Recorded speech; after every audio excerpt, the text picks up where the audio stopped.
Kereta baru yang korang beli pada tahun 2022 hari tu, lepas 3 tahun, berapa dia punya susut nilai? Jom, kita sama-sama breakdown. Nombor 6, BMW 330i. Harga baru RM289,000. Lepas 3 tahun, harga sekarang RM140,000. Value drop adalah 51.56%. Nombor 5, Mercedes C300. Harga baru RM328,000. Lepas 3 tahun, harga tinggal RM205,800. Total value drop adalah 37.26%. Nombor 4, Mazda 3 Liftback. Harga baru RM174,000. Harga lepas 3 tahun RM113,800. Value drop 34.6%. Nombor 3, Honda Civic.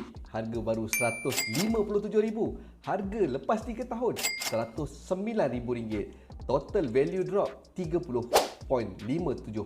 Nombor 2, Honda City. Harga baru RM94,900. Lepas 3 tahun, harga tinggal RM63,800. Percentage drop adalah 32.78%. Nombor 1, Pro 2 Beza. Harga baru RM49,980. Lepas 3 tahun, harga tinggal RM36,000. Percentage drop adalah 27.96%. Kereta apa yang korang beli pada tahun 2022 yang tak masuk dalam list ni?